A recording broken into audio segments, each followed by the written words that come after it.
My name is Richard Mireles, and I want to welcome you to the Prison Post. This is your podcast for conversations surrounding the need to reform prisons from the perspective of formerly incarcerated people, community members, and leaders in the restorative justice movement. The Prison Post will feature an episode every Wednesday with people who are in the fight to restore lives and heal communities. All right, we're back. Welcome to the Prison Post. My name is Richard Mireles. It's great to be here again. Always a pleasure with my co-host, Jason Bryant. Always is a long time, but I'll take it. All right. He's also a new homeowner. Congratulations, Jason. Oh, thank you for that. There's some headaches attached to homeownership, but some incredible blessings as well. That's right. Today we have the pleasure of meeting with Danny Contreras, a friend of mine for over a decade. Also a fellow Soledad brother. Good to have you in the studio today. It's been a while since we had some people in the studio. It's good to be here. We're all vaccinated, ready to go. All right. And also we have on Michael Salinas. He's also a former Soledad brother, and he's here. They both have some tremendous transformational stories, reentry stories. And that's really one of the purposes of our show, is to transform the culture of America and what they think and what they believe, and also for people to reimagine reentry and to see that there's people out here that are doing it and being successful, and not only being successful, but also giving back to their communities and helping other formerly incarcerated people get out and do the same. Welcome to the show, brothers. Thank you. Thank you for having us. For sure.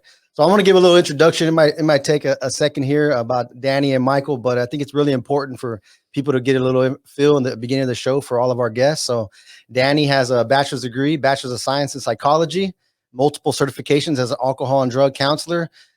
He's got a lot of certifications with honors. He holds a SUDCC, a lot of letters there. We got a few ourselves with the KDAX. SUDCC 3, certified drug and alcohol counselor through the CADTP. And Danny works for the County of Santa Cruz Health Services Agency as the health services manager that oversees the medicated assisted treatment program, MAT, at all the county clinics there. They drove all the way here to be here with us today, all the way from Salinas. So grateful for that. Danny was the recipient of the 2017 County of Santa Cruz Gold Award for being the key contributor to the development of protocols, procedures, forms, workflows, and implementing the medication assisted treatment program at all county clinics. Danny teaches at the local police academy. We've never had a guest like that before. To future officers on stigma, drug addiction, stereotypes, providing trauma-informed care, and he's regularly consulted by agencies, schools, and people in the community on various issues in the community involving at-risk youth, incarceration, reentry, drugs, addiction, implementing MAT, outreach, prevention, intervention, homelessness. Not only that, but he's a happily married man, a father. He has a newborn here. If you know him on Facebook, you see a lot of pictures with babies on the chest. And his experience puts him on the journey to just add tremendous value to formerly incarcerated people. So we're happy to share his story. We have Michael Salinas here as well. He was born and raised in Gilroy, California, Garden capital of the world. At the age of 11, his life took a turn for the worse. He began to hang out with negative associations, ultimately leading to a life of substance abuse, gang activities, and 28 years of incarceration. Now, most of our guests that we've had on the show before have been lifers. Michael, on the other hand, he did 28 years on the installment plan. No judgment, brother. I don't think one is better than the other, but here he is, man. He's free and he's doing great things. After being released from prison for what seemed like to him like the 100th time, he decided to stick to his plan to stay free and knew that this time had to be different, and it was. And he made a powerful choice to put his plan of action into work. He went through his substance use and mental health treatment and his education, and with those three components, he started a new chapter in his life in recovery and giving back to the community. He's remained free ever since and is a graduate of a chemical dependency certification program from Cal State East Bay and is very close to earning his bachelor's degree. Congratulations, brother. Thank you. For sure. He's also the associate director for a substance use outpatient program. His freedom, sanity, and self-worth are all important to his transformed life. He advocates for the perspective that rehabilitation, reform, and transformation are all possible, and society would be better if we gave the incarcerated and formerly incarcerated a second chance, because his life is an example that anybody can transform. Once again, welcome to the Prison Post, fellas. Thank you very much. Yeah, I want to thank you for taking the day out of your, family life and your work life on a Monday to come out here and do a show with us. What was that? What was that drive like? I know over here it's kind of windy, but I don't know if Jason misses that Salinas Valley or Soledad weather. But, The craziest thing, I mean, they call it the salad bowl, right? But at the same time, every day, it seemed like as soon as it hit 1:00 p.m., this wind would kick up on the yard at Soledad State Prison that would not die down, at least on the central yard. And it would just blow and just dirt in your mouth, dirt in your eyes. It was all bad, especially if you had to use the phone at that time. Yeah. Out there waiting in the dirt. They have those winds out there where you're at still, or what's I mean, the weather's good.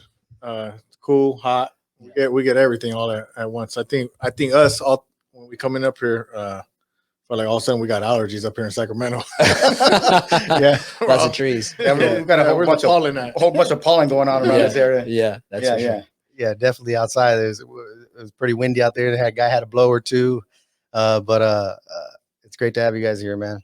Yeah, it's good to be here, man. Let's try something a little bit different. So I gave a little bit of introduction to you guys, and normally we start at the beginning of the story. And so, would you be willing to start at the end? Where are you at today? We talked a little bit about the career path that you guys are on, your recovery, work with the community. Would you say a little bit about that? How long you've been out, what you're doing, what family life is like, and then we'll walk back to where you were. Okay. Who wants to go first? I think I can go ahead and go first. So I'm very grateful, first of all, to be where I'm at today. I mean, I like you said, I've made a huge transformation, to become a different, member of society. And I'm right now, again, I'm an associate director for a youth program, something that I hold a deep passion for, something that I think I relate to my patients, a whole lot more than others because I am that patient. So I think for me, that helps me out a whole lot. I think, for a long time, I always thought that, my past history was going to hold a deep impact of, what I want to become and where I want to be. Thank God that, I'm able to, use where I've been and what I've gone through and to hold a deep impact on the youth that I provide services for. Again, I'm in the process of getting my bachelor's degree. After that, I'm looking into getting my master's in counseling. Awesome. So I want to continue pushing forward, and I think, just to be able to, give the message to the youngsters, man, because that's what's important, and, to kind of guide them on the path that, that I wasn't able to be guided on, so Exactly. Again, I think, I definitely want to continue with my education. I definitely want to, be able to give back to my community, and just, provide these sensitive services, and be able to, not only guide them in the right direction, but guide them in different, to different ways of their life. I think that's definitely key. You need to be able to have a place where you can, you can actually send these individuals to these adolescents or adults alike, right? And where they can get the treatment that they need.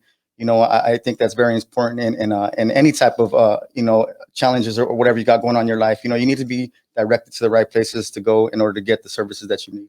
Exactly. What about you, Danny?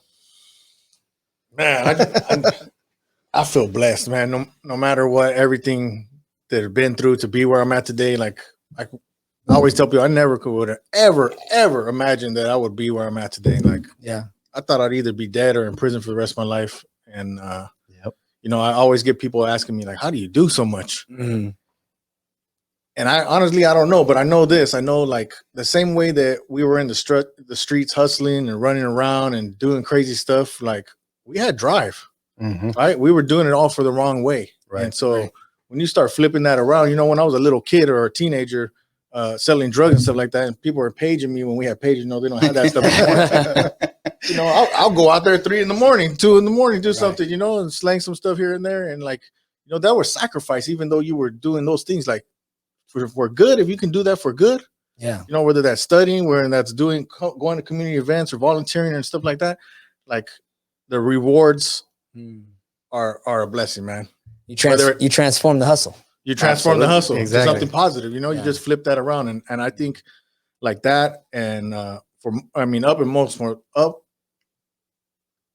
I say that?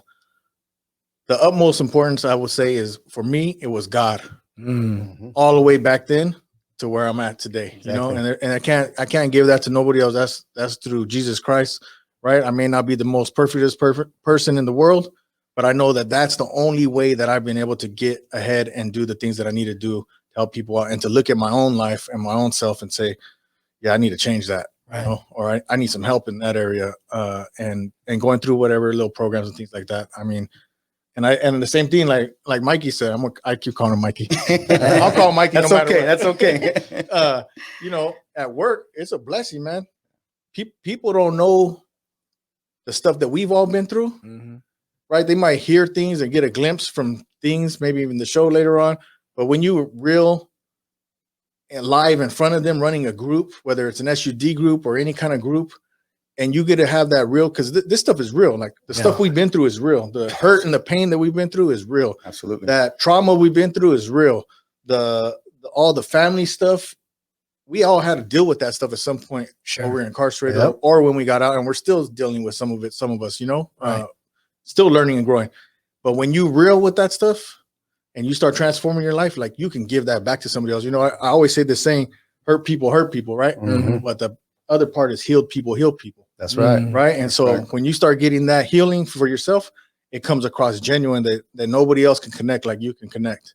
You know, and I think like at work, sometimes people will be tripping out on me, like, how does he connect with those people, man? You know, I got people that are homeless, gang members, everything coming in the doors, you know, and it's because I can relate to them because I know what that feels like. I might not know every little detail of that, but I know to a certain extent, like, what's up, man?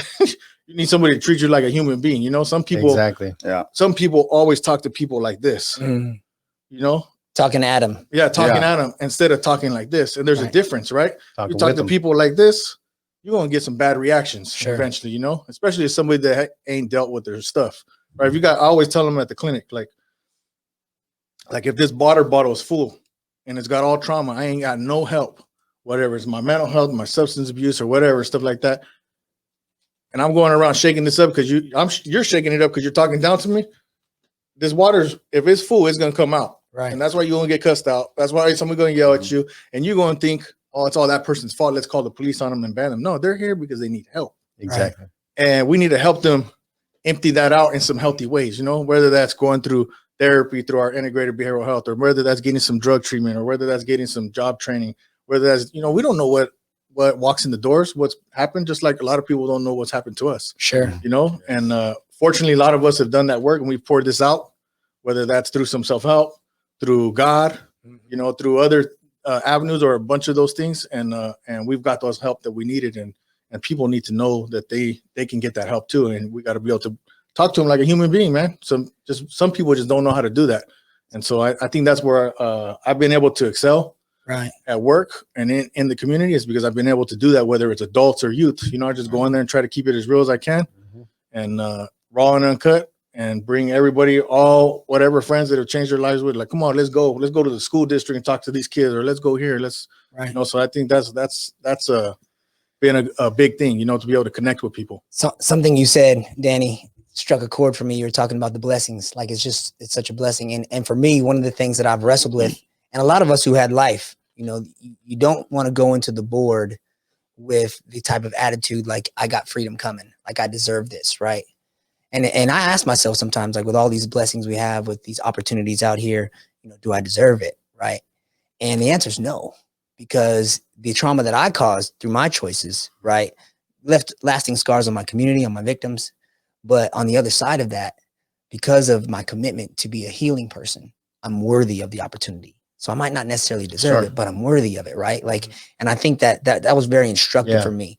And it brought up some thoughts of you, and as you're sharing about how you're investing in the community and healing the youth and healing people that have these traumas. Like, you're worthy of all the blessings that come your way. Right? Yeah. I see that. There's a, man, I want to pull out some money, but I don't got no money on me. Anybody got $100 bill? I got a 20. Well, this is what I always do. Like, this term I learned, right? It's called unconditional significance. Right. And I usually do this when I do groups or go schools and stuff like, but I learned this, like I ask everybody, like, you know, who wants this $100 bill? Right. Usually everybody's like, I'll take it. All right, cool. I've had a couple people that told me, no, I don't want that, because I think they think some strings are attached. Yeah. Right. I never had that happen before, but I've had it now a couple times. But usually they'll say, and I'll crumble the $100 bill up and I'll say, okay, who wants it still? I'll still take it. All right, cool. I'll rip it in half. You still want this? Anybody want this? I'll take it. okay, what if I peed on it or wipe my butt with it or whatever? I'll still take it. I'll clean that and I'll put some tape on it and it's good. And I'll say, why would you guys still take this after all this stuff to this $100 bill? They're like, because it still got value, right? Boom. And it's the same thing with us, right? Absolutely. No matter what we've been through, no matter the bad choices we made, no matter what's been done to us that we couldn't control. Sure. Like we never lost our value of being a human being. Sure. And we got unconditional significance and nobody could take that away from us, right? Because we are made in the image of God and that's how God made us, right? We might not understand it right now. Right. We might not see it about ourselves. We might have been through some stuff where everybody told you ain't, like, I feel like people telling me like, you ain't never going to be nobody. You're going to be in prison the rest of your life. You're going to do this. Even before I ever got locked up or got in trouble.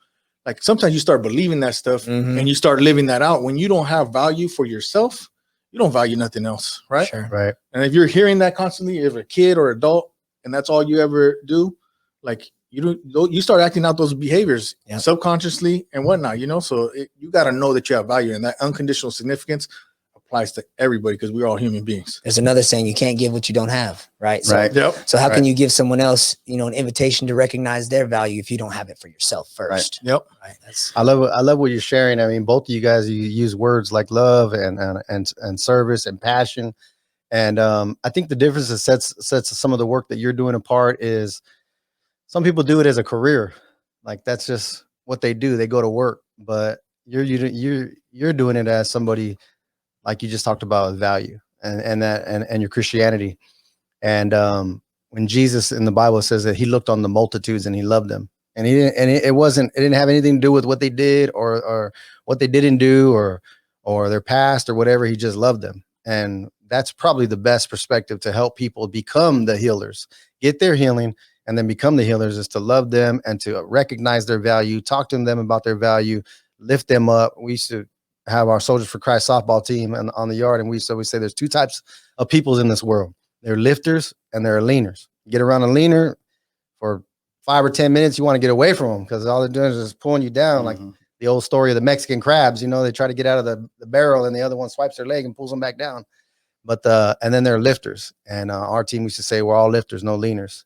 And people, that kind of behavior, those kind of actions are infectious. People see something different about you. They want to be like you. What was it about you, Michael, that you wanted to get involved with working with youth? So I think for me, I mean, again, you know, let's take it back to when I was 11 years old. I mean, you know, I started getting incarcerated when I was 11 years old. I came from a, you know, semi-good family, you know, so, you know, I know a lot of people, they want to put the blame on their family and, you know, all sorts of different things. I think, you know, when I think about it now, I think, you know, my environment definitely played a big role, you know, of you know, me entering this different lifestyle and, you know, and getting involved with gangs and drugs and stuff like that. Again, you know, I lived, you know, this whole life, you know, 28, 29 years incarcerated, in and out of being incarcerated. And again, I started off at 11 years old. When I was 11 years old, I wasn't providing any services, I guess you can say, right? It was kind of like I'd go to juvenile hall, I'd get out, you know, go back to juvenile hall, I'd get out. Never once have they ever asked me if I had a substance use issue. Never once did they ask me if I had any mental health, you know, issues or whatnot. So I kind of continued to live this life, you know, with my own knowledge. Whatever I knew is what it was, you know, or whatever I was taught, right? Right. Or manipulated, you know. So as if the punishment was going to change you. Absolutely. Yeah. And that's kind of what it boiled down to. You know, let's give this guy, you know, 2 months for, you know, skipping school or whatnot, you know, which eventually turned in, you know, this is going to teach him a lesson. Let's give him another 4 months, you know, maybe he'll go to school next time. You know, that time never came, you know, so it kind of, you know, again, led to a life of destruction. And, you know, I think if I would have, you know, had some type of services back then, like we do now, I mean, like we would like to have now, I think it would have made a you know, huge impact. You know, it definitely would have helped me out some, you know, or even just some role models, like, you know, like ourselves, I guess you can say, right? Sure. Somebody that's able to get out there in the community and kind of show you like, hey, man, this is not the way to go. You know, you need to kind of, you know, why not try something different? You know, I'm willing to be your big brother. I'm willing to be your mentor. You know, I'm willing to show you a different part of, you know, a different type of lifestyle rather than the one you're living. You know, I think that would have definitely held a big impact on where I would have went or what I would have became, right? So again, you know, I sit down and, you know, I talk to my kids, and, you know, in a sense, you know, I kind of explain to them, like, you know, in a sense, like I am you, without kind of giving them that information, of course, right? But, you know, I kind of give them enough. And like Danny said, you know, I really like what Danny said right now when he said, you know, you got to keep it real. You know, and I think, you know, for incarcerated adolescents, you know, adults alike, you know, you got to meet them where they're at, man. Yep. You know, so if you go in there and you're talking, you know, this mumbo jumbo that they don't understand, they're going to look at you like you're crazy. Right. Yeah. You know, so I think, you know, this is what brings us, I think this is where we can come in, and we come in strong, right? Because of the fact that we have this lived experience, right? You know, you have people that have, you know, individuals like yourselves that have done life, you know, and have all this time to educate yourself and to be able to come home and make a difference, right? You got somebody like myself, you know, that kind of did life in installments again, right? But at the same token, I mean, I think we're all going to share the same message, right? Mhm. This is what we need to do, and this is how we need to do it, right? And if you have this life experience along with some education and knowledge, I mean, that's power.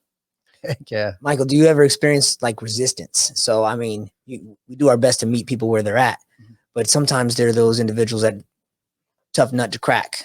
How do you handle those situations with the youth that are like, you know what, I'm just really not I'm not feeling you? So again, I think it's just about, I mean, from what I see and from my knowledge, like, you got to let them express themselves, and however they think they're going to be comfortable doing that. You just got to allow them to do that, right? A lot of them might be resistant. A lot of them are coming from probation. A lot of them coming from court systems. A lot of them coming from different areas where they're just like, you know what, I don't want this. I'm cool. Right. You know. However, if you just give them that ear and show them that compassion, I promise you, man, they're gonna engage. Right. They're gonna engage. One thing I used to see, even on the inside with adults, so once we started building those communities, those small groups, you know, I remember in Soledad at a time when there was only one AA meeting in the gym. I mean, in the cafeteria once a month. And then somewhere along the line, probably 2007, 2008, we started doing therapeutic community and get different groups. And it didn't matter if you got, you know, the least criminal guy, the most criminal guy inside of a group of 8 to 12 people, 6 to 12 people. Maybe that first week, you know, everybody's sitting back and their arms crossed and their behaviors, their postures out. But once people start opening up with their story, here's what I went through. Here's what I went through. They start hearing, man, this is not much different than me. It's not much different than me. By week 12, they're fired up. They're doing their homework. Community becomes the method of treatment. They start feeling loved. They start feeling cared for. And I like what you said about meeting them where they're at. That's some of the recovery work that we do. There's a word, acceptance. You want to change him on day one, it's not going to work. Can you accept him where he's at while knowing that there's a future destination? I'm going to walk him there. I'm going to help him to get there, and I'm going to help him to see that he needs to get there as well. So I like that part. Danny, you mentioned flipping the script. So many people that we've seen in there, they're like, man, how am I going to do it? It's so hard. And I think that's an important message as well. Flipping the script. You already did it. Like my fiance's son, he's a gamer. He's on Fortnite and some other shooting game, 8, 10, 12 hours a day sometimes. And he's like, how am I going to make it in college or in a vocation or work? He's going to be 17 in June. And I'm like, you already got all the tools. You got that passion, that commitment. You know, you're doing it all on Fortnite already. It's just about turning it around and doing it here. You know, getting passionate about something, you know, that as far as for a career, I mean, who knows? Not everybody's going to make it through, you know, becoming a YouTuber. That's what all these kids want to do nowadays. YouTubing, TikTok. Yeah, TikTok, YouTube, TikTok, and drop shipping. They want to drop ship. Yeah. I get rich on Amazon. But how successful is that in those conversations with telling people you got it? It's already in you, but it's about flipping the script. Yeah, I mean, it's the same thing. There's a best practice they call now harm reduction, right? It's basically that. It's working with people where they're at, right? And I feel like that's what Jesus would do. Like, it don't matter where you're at, whatever population you come from, you work with them where they're at, right? Some people, they ain't ready for it. So you just there. There's another saying, right, that goes, I learned this when I was in prison when I worked in SAP, that dude I was telling you about earlier, Don Lane. Mm-hmm. He said, you can bring a horse to water, but you can't make him drink. Right. But you can make them thirsty. You can make them thirsty. Make them thirsty. Yeah, that's right. That's always stuck in my head, you know? So, you know, if I get somebody that's resistant, right, I'm pulling that out. I'm trying to make them thirsty. Right. Like, what's up? Let me show you some things. You know, you just show some love to people, man. Some people ain't got no love. Ain't had no love. Nobody cared for them. Try to look out for them with no some strings attached. You know, you just try to help them out. Like, look, man, this is what you could do. And if you need to, you share it. You break your story down. Look, this is what I've been able to do. This is how I can help you out. It's up to you. Whenever you're ready, I'm right here. Like, I got some friends that are still running around in Salinas that I've known since I was little kids.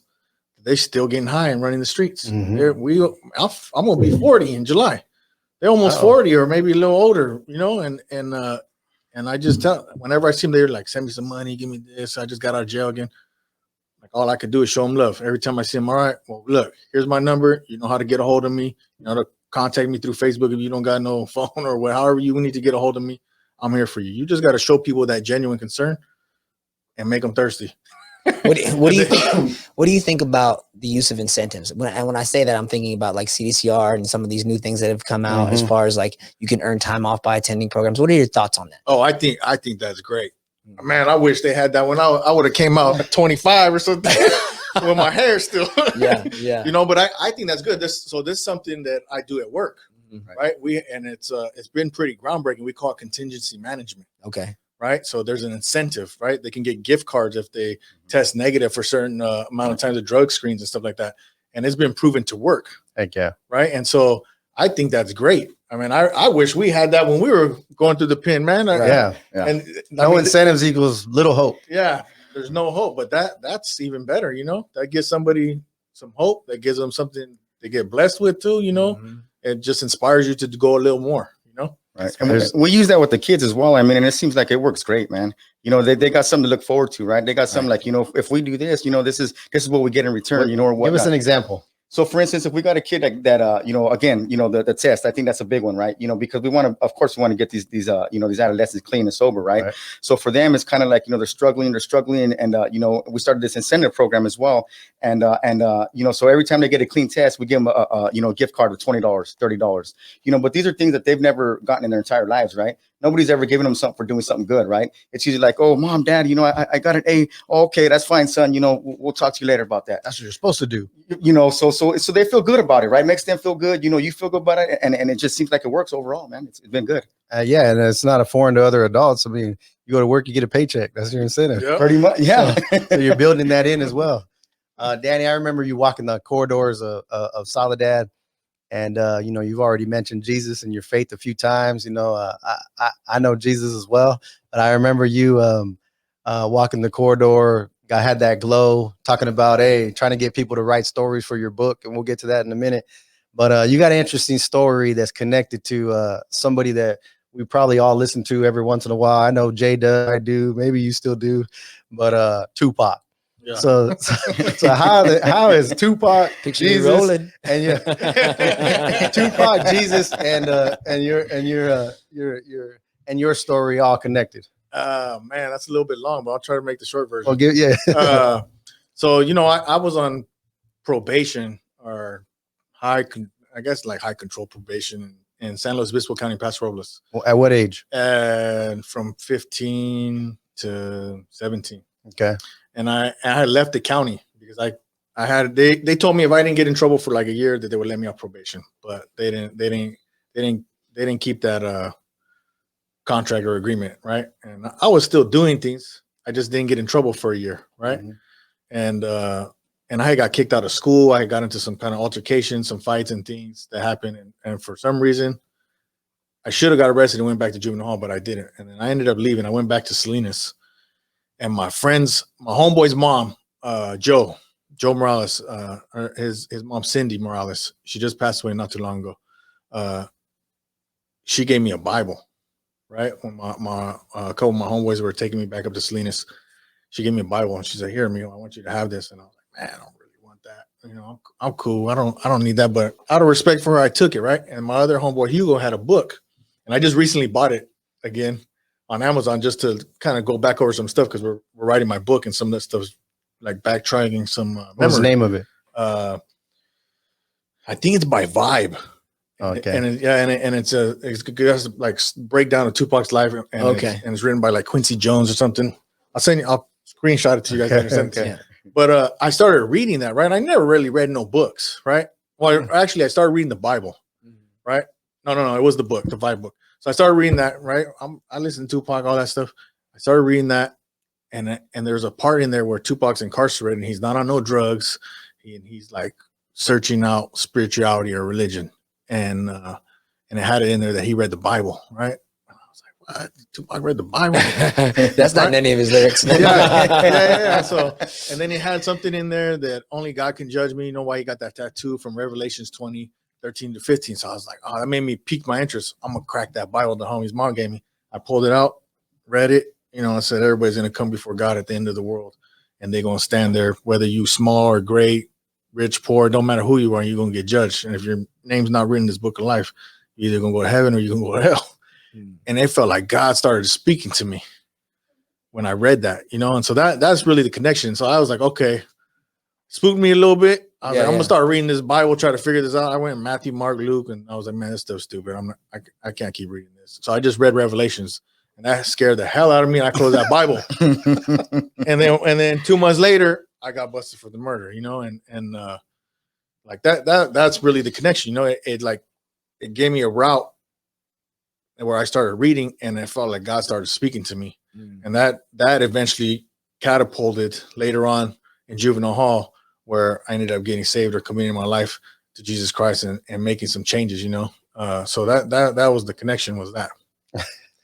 Yeah, it's interesting to bring up because it's sort of connected to this conversation about meeting people where they're at. Right. You know, and this ain't a Christian podcast, right? But we have Christians, we have people from all different backgrounds on our podcast.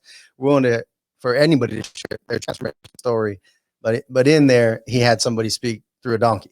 Yes. And if he can speak through a donkey, he can speak through Tupac, he can speak through a tree, he can speak through Mikey, he can speak through Jay, he can speak through anybody. And you never know how it's going to come. You never know when that person's time is going to come, and to make that change, whether it's through God or like you shared, Michael, about once I went and got my help, got my drug treatment, got my mental health treatment, started working on my education. There's a common denominator there. You stayed free. Right. Would you speak to that a little bit?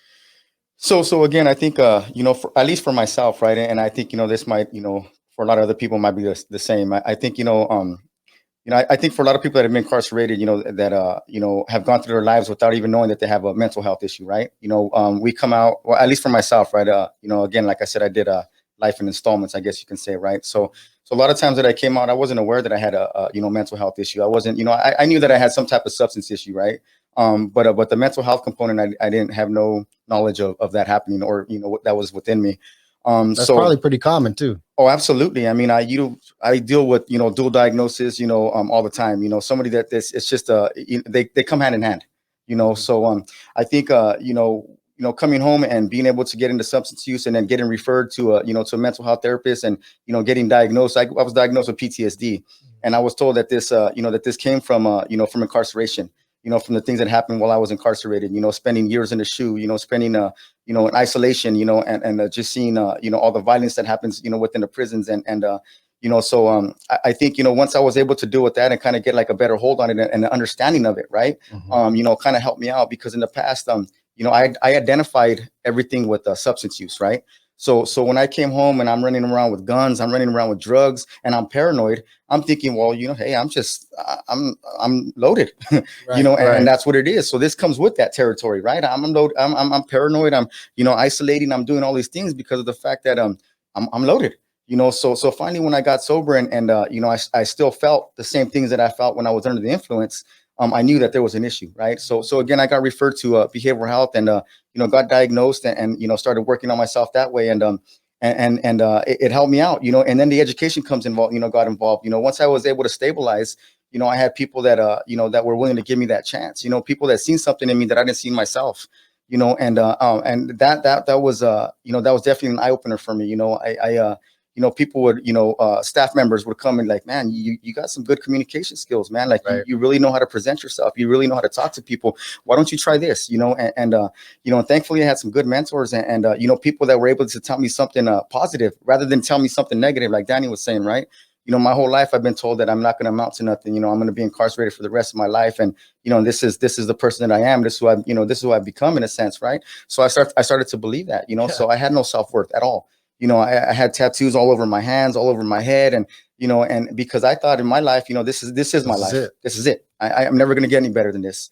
You know, you know, all of these three components, you know, when I was able to stabilize on the substance use and then deal with my mental health at the same time, you know, and then get into school, I mean, it was just amazing for me. You know, I mean, I think, you know, but again, without the help, you know, without the structure and without the help, I mean, I may not be here right now. You know, I may have went back to that lifestyle again, you know, and luckily I had a mentor that had a lot of years incarcerated as well. You know, so he knew what I was going through. He knew exactly what I was going through, you know, and he's been David Garcia, you know, has been a substance use counselor for a long time, really good man. And he kind of guided me on this path, you know, but without somebody, you know, making me understand and making me realize that I had something different, that I can, choose a different path, I probably wouldn't be here right now. Was this mentor, he was the catalyst for your transformation? Absolutely. How did he stand? Absolutely. How did he stand for you? Like, what was his method? So he, again, kept it real. I mean, for him, it's still him to this day, right? He's pretty cutthroat. He's not going to sit here and he's not going to tell you something that just going to make you feel better, right? That's not his thing. That's not what he does. He'd come in and give it to me real. Sure. Like, this is what it is, and this is what you need to do, and if you don't do this, then, they got a bed waiting for you back in the joint. Right. And that's kind of what it boiled down to, so I think, that's kind of where I got a lot of my, my ideas from, was because, he was a realist, and I think, I really think that's important, and I think that, that's why I say, people that come from our backgrounds, we can definitely make that difference, man, right. Because we can relate, and I think relating to people, that's where it's at, man. That's where it's at. And David, we both know David, but David has that background too. Yes. And I used to work with him when I was a solid that he was a SAP counselor there. Mm-hmm. So he was spreading that to all the inmates in there while he was there. So that's another thing, right? Like, we can do stuff and help somebody else out even while they're incarcerated. Yeah. Sure. I think sometimes there's a stigma with getting mental health or therapy. I remember growing up, Mexican community, and everybody was like, man, that person must be a weirdo or something, or they're crazy. Or they're crazy, or J-Cat. Prison, it's a derogatory term, but they call them J-Cats, like something's off right there. And then you make fun of them, but that's not, I do 1.5 therapy every Friday. Absolutely. And it's one of the best things. And then maybe you don't go there, but I mean, I go to Jay often. Hey man, here's what I'm going through. Here's my struggle right now. And he counsels me back to life. But I go to therapy. That's arguable. I gotta stay talking, Yeah. And maybe everybody doesn't identify their trauma either from years in prison. I don't feel it that much, but 2 weekends ago, went to the flea market out here, and it was the first time I've ever been to what do they call it, flea market or swap meet or whatever it was. But out on Folsom Boulevard here in Sacramento, there's probably like 3,000 people out there, and too many people around. And all of a sudden, I felt myself. It's a lot. Just scanning the crowd. Yeah. And I couldn't. I wanted to stop it, but I became aware that I'm continuously scanning, like if I was on the yard again. Yep. And I could just tuck it under the rug and act like I'm. It's nothing, but I could also talk about it with somebody and work through it and heal through it and realize everything's all right. You're just in a place where there's a lot of people, nothing's about to kick off or nothing. Yeah. I think if there was something that was like an underlying theme between, those of us who have been incarcerated and experienced that type of trauma and the people out here, is that people are not typically cared for. They're not cared for. Everyone's so like focused on what they're doing. They're not taking any time to listen to one another and to show that love and that concern. Like, how are you doing today, Rich? What's going on with you? Mm-hmm. Share it with me. I genuinely care about you. And it sounds like what Danny and Mike are sharing is that their passion and their purpose that they found is in caring for people in that way that so many people are missing out on. And even with most men, you ask them, how are you doing? Right. Say, I'm good. I'm all right. Right. I'm okay. You're telling me everything. You're telling me nothing. Right. So we're going to push past all that and tell me how you really do. It's 128 feeling words. You're going to give me something because good, Sure. all right, and okay aren't feeling words. Here's the chart. Yeah. Yeah. Here's have you ever seen the one with the smiley faces? Yeah. All the different faces. Do I need to show you some emojis? Which one are you? Let me Google this real quick. Look at the face. There you go. So something you said, Danny, was you're talking about juvenile hall. So you were a teenager when you committed your life crime? Yes. I didn't get life. I Okay. ended up getting 14 years. 14 years. So I was going to get 28 to life. I was fighting that. I was 17 years old.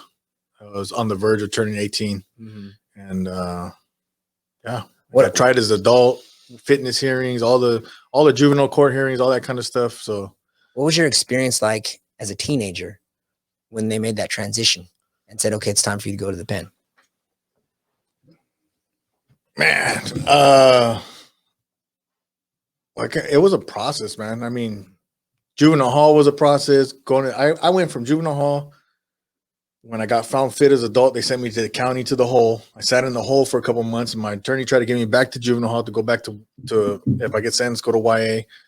We won that petition, went back to juvenile hall after being in isolation, first time ever in isolation or the hole for a couple of months of my life, and then went back to juvenile hall, and then through all the court proceedings, then I went back to county since going to prison now. So, I mean, the first couple of years, it took a couple of years for me to even accept this is where I'm gonna be at. Right. You know, Right. It was 14 me. years. Yeah, it was fighting it. Like, there's a saying like, how's it go? Like you could tell a kid to sit down, but they're still standing up inside. Right. It was like you're sitting down rebellion. you're sitting down here for these 14 years, but inside I was still standing up, and I was gonna try to everything that I could, tooth and nail, whether that was an appeal, whether that was working some kind of angle or trying to figure out how to get back in the court system. So the first couple of years I was trying to become a lawyer, Yeah. trying to figure things out, read all my stuff again, but after I got that acceptance, it's just like, man, there ain't nothing else I could do. I just got to accept this and try to make the best of it.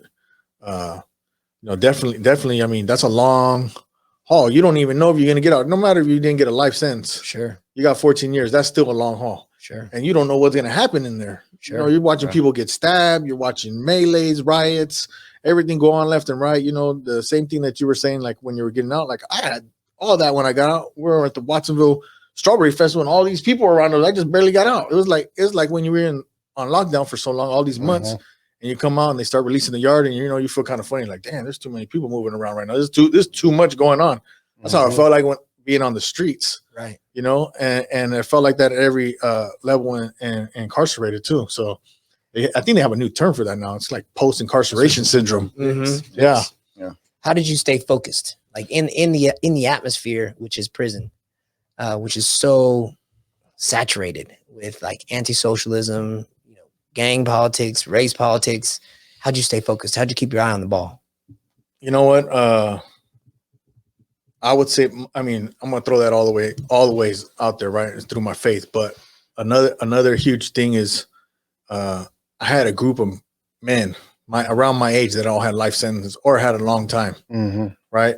And I remember my friend Ray, his name's Ray Aguilar. He just got out off of life sentence, and he was going to Bible college, and he was doing stuff, right? He just came down from the 4-yard, we're all in the 3-yard, and I was like, this dude got his life, and he's still doing something. I at that point, I ain't even got a GED. I don't got nothing, I'm like, man, you want me to work for nothing? Yeah. You want me to work for some pennies? I'm not gonna do nothing. I'm trying to be a yard bum and just hang out, But I started seeing that, and we kind of formed like a little group of youngsters that either had a life sentence or a really long time, and we started feeding off each other, and that kind of inspired me. I said, you know what, man, I want to do Bible college too. Let me try to get my GED. And same way how I said I applied before when I was on the streets, I started applying those skills towards that. I got my GED in 3 months. I went into the class and banged that out, That's right. And then little by little, I ended up going in the hole there. I ended up being a CMC. I went to the hole because somebody said they recognized me from free staff that somehow was related to my case, and they said they felt threatened. So they took me in the hole, and that's how I got to Soledad, North Yard in 2003. And Soledad from 2003 to 2009, we were pretty much locked down all the time for nothing. Sometimes somebody dropped a kite, somebody got stabbed. You barely walk out the door, someone got stabbed. A mop ringer came up missing. Yeah. It didn't matter what. Yeah. Always locked down. I remember they had PBS come by and they were doing a documentary on us that we were the most locked down prison in the whole state of California at that time. And it just didn't make no sense to me. But I mean, I don't know, man. I just stayed focused through that. The first couple of years of Soledad, there was another guy named Joe, and he told me, you should go to college. I had been trying to go to college, and I got turned down at the other prison. I tried to go to the inmate youth offender program. They were like, nah, you have to parole before you're 25. I'm like, damn, how can I get ahead? Yeah. How can I get an education? You tell me I got parole for 25. I'm not going to get out here till I'm about 30 or who knows when, Right. And so that got shut down. But this guy showed me Coastline, right? He's like, just get a book. I got a book. We'll share the book. Yep. And he walked me up there, kind of like mentored me how to do all the forms or whatever, all the stuff, And I was like, all right, cool. I did it. I was hella scared because I was like, man, I got the GD. I don't even know how to do college. I was shocked that I did that, I felt like I had a master's degree with that GD, But he walked me through that, and I took one class at a time. And it's just anything I started telling myself, I came up with this saying, and I put it on T-shirts now when I go to schools and pass out the T-shirts to the kids. But if it's meant to be, it's up to me, right? That's right. Nobody else is gonna do anything for me right? I need to go do it. Like, yeah, some people might help here and there, but I need to have that drive the same way, like I was telling you guys that I had on the streets for good. And that's the only way I'm gonna be able to push ahead. So I did that. And then it's kind of ties back into what Mikey was saying, you know, the PTSD and all this other stuff. Like, you've been told so much negative stuff about yourself so much that you don't even think you can be good. You don't even think that you can get a degree. You don't even think this. You're like, I remember reading some of this college stuff and be like, who am I kidding? Am I really, is this really happening? Am I really going to change? Like, I might be in here the rest of my life. I might get caught up in something, even though I changed my life, you know? Am I lying to myself, you know? And not even believing myself. I took that first class. I think I got a B or an A, and I still didn't believe myself. I said, you know, I'm gonna try this again next semester, take one class again. Yeah. And I did it again. I did that like 2 or 3 times. You and Richard Mireles are brothers from another mother. You had the same thing. I had to do that like 2 or 3 times. And then finally I said, damn, I got this. I just read this book. Take this proctor test. You know, most of the time we're locked down. We're getting handcuffed up to the education office. Go take your test. Handcuffed back to your cell. Right. And I was like, I went from one class 3 or 4 times to 2 to 3, 4, 5. And I started taking like 6, 7 classes before I paroled to get the AA. That's you're talking about those self-imposed limitations, right? The self-imposed limitations that we have on ourselves, the ones we give ourselves over to, like when we're thinking about in prison and we hit the yard and like, well, this is how it is. You know, you're Hispanic, he's Black, you guys can't be cool, right? That's how it is. That's how it was for me and my co-defendant Ted, who's white. And for many years, we gave ourselves over to those self-imposed limitations.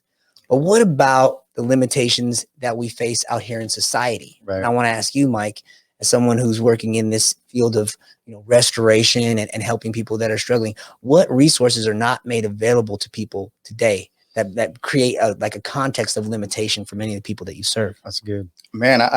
We just had this conversation a little while ago. Actually, you know, we're kind of talking about, you know, it's unfortunate that sometimes, you know, you can't refer, you know, patients to certain programs or institutes or whatnot because of the fact that they don't have the right type of insurance, right? You know, so a lot of programs right now are aiming towards Medi-Cal, right? Through this new waiver that you know, that we're using now through Medi-Cal waiver, right? But there is some programs or you know, treatment centers that just don't accept that, right? So, you know, I think one of the struggles for us, especially you know, out there in Monterey County, is that you don't have a lot of places that provide services for youth, you know, and even when I say that, right, you know, if you have you know, we'll just say children's services, behavioral health services, right? You know, sometimes you have a lot of these kids that are going there and either ain't getting the right type of treatment or they can't relate to the person that they're being treated by, right? So therefore you try to find another, you know, location for them to go to, and there is none. You know, so now the struggle is, you know, is that you're trying to find the right type of treatment for this adolescent just because of the fact that they've, you know, got multitude of issues, right? But you just can't find somewhere to send them to. You know, if you find you know, an adolescent that's 17, 18 years old and you know, and is, you know, having, well, just an example, right? You have a 17, 18-year-old, you know, adolescent or transitional youth, should I say, that's, you know, that's trying to do better for themselves, you know, and wants to do better for themselves. So you want to be able to send them to some type of job development or something of that sense, right? You can't find it. You know, so there you are, you know, you're trying to provide the services that you're, that you've, you know, we'll just say substance use issue, right? Because that's, you know, primarily what I deal with, the substance use issues. But now you got all these other issues that are coming up, you know, and you just can't find the right type of services for them, right? There's a lot of different barriers, I think, you know, for kids and adults alike, right? Where insurance is a big thing. You know, depending on what type of insurance you got is going to depend on what type of service you can get. And that's unfortunate, right? You know, I would like to see, you know, if I had a vision, what I would like to see is a one-stop shop. You know, I think I was kind of explaining this to Richard a little bit earlier.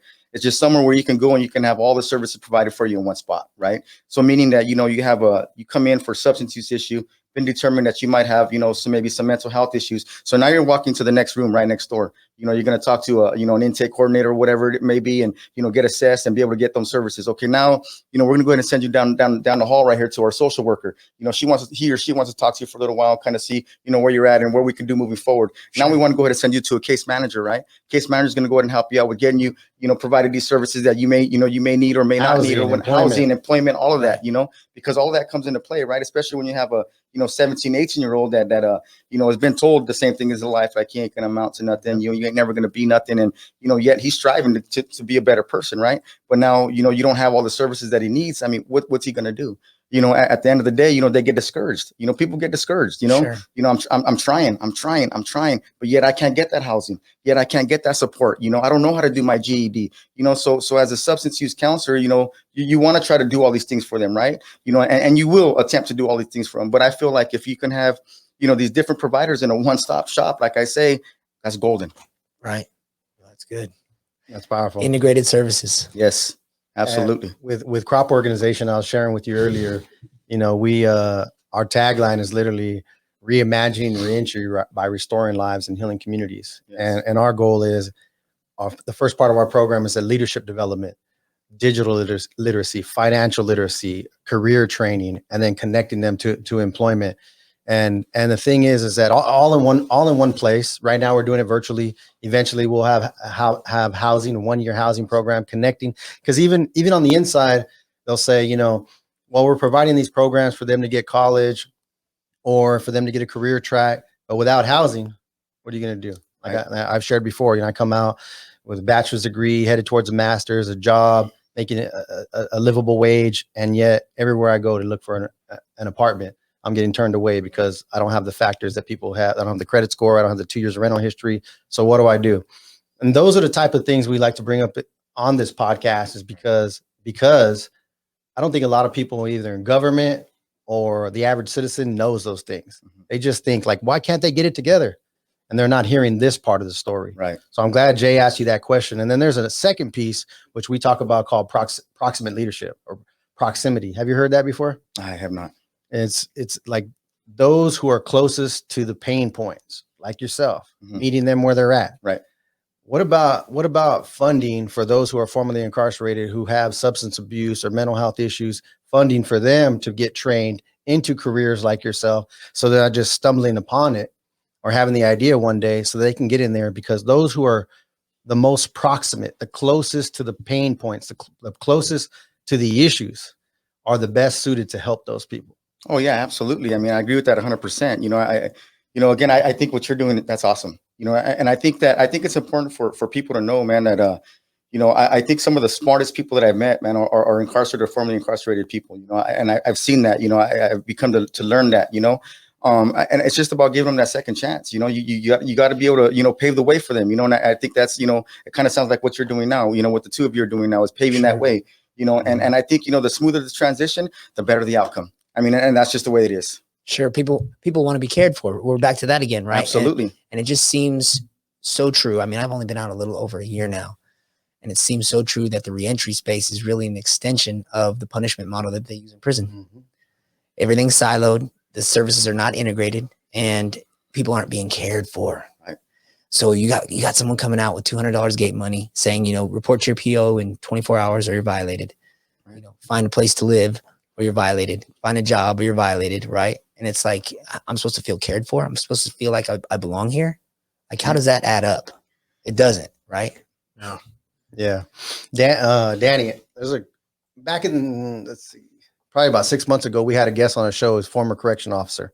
His name is DJ Vodka. He wrote a book called The Green Wall. Green Wall. Yep. Right. So when he was on the show, we asked him a couple of questions like, what do you think would help the officers transform their perspectives from seeing us, objectifying us, calling us inmates? Probably 8 out of 10 always pumping that message that we can't change, that we're supposed to be there. What would transform their mindsets? And he's like, you guys need to get into their training academy. You guys need to start doing leadership workshops in their training academy. And you're the only formerly incarcerated person that I know who actually works with the police department and does training for their academy. Would you speak to that and how you got into that? I know the former chief of police, Manny Solano, great guy. He came and spoke in Soledad. He's a person who loves people, sees people where they're at. You got connected with him, but we're interested in you telling that story and what you're doing today in that area. Yeah. So a quick back history before I go there is, I was in Soledad and Manny came into the chapel and shared his testimony with everybody. Right. And he basically was like, look, you guys are all human beings. Like, it don't matter if you did what wrong and what not. Like, I'm here just to do my job. I ain't trying to put my knee in your back. I ain't trying to do none of that. Like, yeah, I'm gonna cuff you up, say a prayer for you, and hopefully you get it. But and any of my officers do anything bad to you, like that ain't right either. Just because they have that authority, And he went on to say, like, he tries to teach his officers to have character and all that stuff. And I remember sitting there thinking, like, man, that dude's all right for being a cop, Even as a Christian, you still have some other stuff towards people, even the police, and I got out 6-7 years later, not knowing where I'm a parole to, and I just landed in Watsonville, right? Mhm. I had got exiled all Monterey County and San Luis Obispo County. Didn't even think about Manny, right? No, not even furthest thought from my head, right? Right. And that's why I'm gonna throw that little thing in there. Like he prepares the steps. You don't even know. He just starts setting things up. Right. I have to go register as a gang member at the police department. That's my parole. If you don't register, you get violated. So I'm at this program, Si Se Puede, in Watsonville, and we do the Strawberry Festival. We set it all up. We do all the community service hours. Manny came to the program at the end of the day or after the 3 days, and Terry Medina, the ex-chief police before that. And they were like, go out there, and they're thanking the whole program how good we did, and all that stuff. They got a bunch of strawberries for the Strawberry Festival. I'm like, whatever, that's cool. I'm not going out there though. I don't need to be talking about to that cop. I'm cool. But I heard his name and it didn't click. It's been 6-7 years, and I was going the next day to register as a gang member, and then it just stuck in my head. Like, man, I know that name from somewhere. Where did I know that name from? And then it clicked. I was like, oh, that's that cop. He was the chief of police that came in and shared his testimony. And I was like, you know what, man? You know what I'm gonna do when I go to the register as a gang member? I'm gonna put all my stuff together that I was writing articles to the Beat magazine up in Frisco, and they were publishing it on my gang belief system, the streets, criminality, all that stuff, so kids could see, hey, look, you can do something different. Right. Just trying to poke holes to everything so they could see the reality of that. So I went in there to sign up to register as a gang member inside the police department, and I give the secretary, I say, look, here, can you give this to the chief of police, Manny Solano, for me? And I put the phone number down on there for the program to call me. And I didn't even go sit down. I went back to go sit down. I didn't even sit down yet. And he comes right out and gets me. And he pulls me in his office. And I started talking to him. And I was like, look, man, this is what I'm about. I know some people say they're about this and not, but I'm for real. Like, and things developed from there, right? Like God gave me favor. So that started to me going around and talking to all the schools, right? Because people started, hey, can you talk to our kids at Watsonville High School on gangs and criminal stuff and addiction? And I'm like, yeah, I put a whole crew of friends. Mikey's come with me before, Jimmy, a bunch of other friends have come, and we go do that. Then that turned into Manny. I think I don't know how long it's been now, 5-6 years, somewhere around there. Mm-hmm. Manny's like, hey, why don't you come to the police academy and do a presentation? So I'm like, all right. That's deep. Yeah. I'm like, all right. Talk about challenging some beliefs, huh? Yeah. I'm like, dang, okay, man. Well, what do I do? What do I say? Like, I can share my story. Yeah, that's cool. I want them to see. So I started like looking at everything, like, how can I put this? And you never want to point at nobody. The same thing, right? Talking down to people. You don't want to talk down to people, right? You want to connect with them right here. Right. I want to be real with them. Right. I want them to be real with me. So I put my whole presentation together, and I go in there and I talk to them about gangs.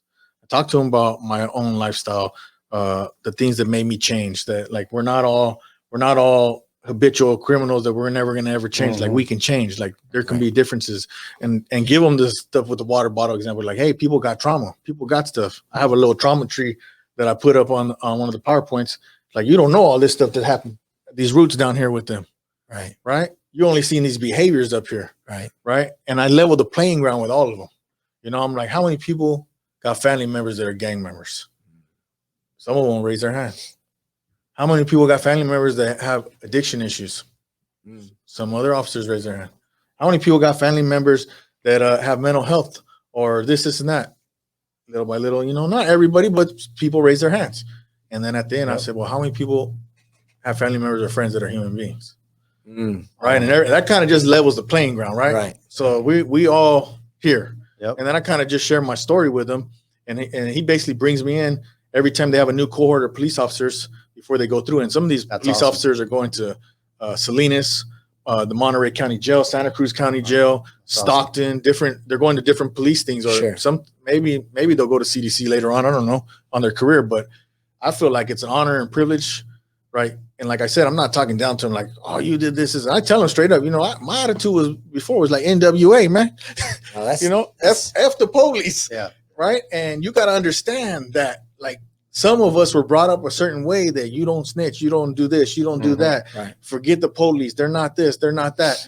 You're my enemy. And I throw it back onto them like, you guys could get that same thing too. right? Talk about the green Thank wall. It goes back, Yeah. right? It's us versus them, right? And so it just creates a space where we can have a healthy conversation. It's awesome work. And then Right. they could see, like, you know, it's more about their character. Like, Right. what do you want to be? You want to be a good cop, or you want to be a bad cop? Right. Right. And I can guarantee you almost everybody, and I don't say almost everybody in there, when I've had those conversations, none of them want to be Bad cop. a bad cop. Right. That's good. None of them Amen. want to be over there like George Floyd or any of the other stuff. We got you know, to they're- do. We got to do part two because we got to wrap it up here. Yeah. Okay. But we want to, a lot of people save. Thank you for your service for people in the military. But I want to say thank you for your service to your work, to those struggling with addiction, those struggling with mental health, those struggling in the community, gangs, for just coming out and giving your lives over to being of service to love people, We thank you for coming on the Prison Post. I want to plug Danny's YouTube channel, Keys to Life. You can find him also on Instagram, Keys to Life, and on Facebook, Keys to Life. He also does shows where he has formerly incarcerated people share their transformational stories. It's powerful. Me and Jay got to share our stories and give back to Danny. Thank you guys for traveling out here today. And one day we'll do a part two. Yes, sir. All right. Thank you for having us. Thank you. Thank you, guys. Thank you for listening to The Prison Post, a production of the Crop Organization. We'll be sharing more stories from the world of prison reform and restorative justice, so please join us. You can listen to The Prison Post on all major podcasting platforms. Subscribe to our video cast on YouTube and like us on Facebook at The Prison Post and at Creating Restorative Opportunities and Programs.